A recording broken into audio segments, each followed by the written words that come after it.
Hey, what's going on, guys? I'm Nick Gray, and today I'm doing a smartphone camera comparison with Google's Pixel 5 that came out a couple months back, and comparing that with the brand new Sony Xperia 5 Mark II that just hit the market here in the US a week back, the first week of December. As far as the hardware goes on these two devices, they are kind of similar, with 12 megapixel sensors on the back of the Sony for the standard ultra-wide and 3x telephoto camera. As far as the ultra-wide camera goes, it's a 124-degree field of view, which is one of the widest that we've seen on a smartphone these days. And for the Pixel 5, you also get a 12 megapixel sensor for its main camera, but the ultra-wide camera here has a shorter field of view, or narrower field of view, at 107 degrees, and that sensor is a 16 megapixel sensor. As far as video capture goes, the rear cameras on these devices can record 4K video. And then when we look at the front-facing cameras on both phones, we're looking at 8 megapixel sensors on both devices, but they're also only limited to 1080p video, which in 2020 is kind of disappointing since we've seen much higher resolution sensors and also much higher resolution video capture at 4K and even up to 4K 60 FPS from some of the competitors. So now that we've gotten the specifications of these two devices all squared away, I'm going to go out and take photos and videos in a variety of different lighting conditions to give you an idea how these two devices handle themselves in everyday use.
Now, both of these cameras do have optical image stabilization for their main camera sensors for when they are recording video.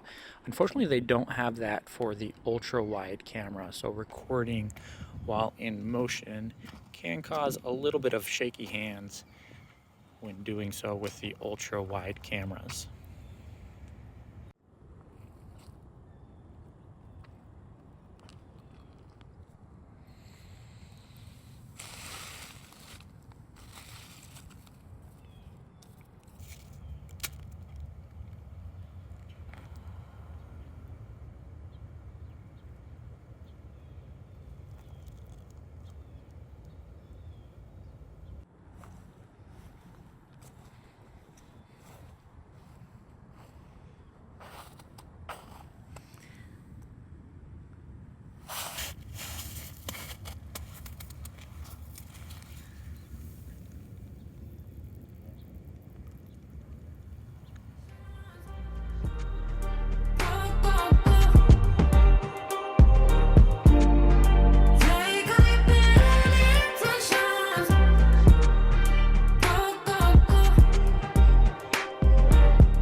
What are you doing today? School. This doesn't look like school. Because it's lunchtime.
And this here is a look at video capture from the front-facing cameras on both of these devices in low light conditions.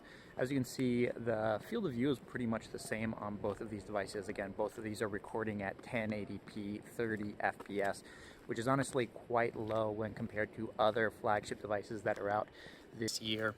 But honestly, the Pixel 4 does seem to have better low light performance here with a slightly brighter image, and it looks to have slightly better digital image stabilization, which does help out when you're walking around and recording at the same time.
And that's going to do it for this camera comparison between the Sony Xperia 5 Mark II and the Google Pixel 5. Let me know what you think of the results in the comments below and which device you would rather use on a day-to-day basis for capturing photos and videos. I do have a full review of the Sony Xperia 5 Mark II coming up, so make sure you subscribe to the channel if you want to see that, and a couple other camera comparisons coming up as well. Thank you guys, and I'll catch you in the next one.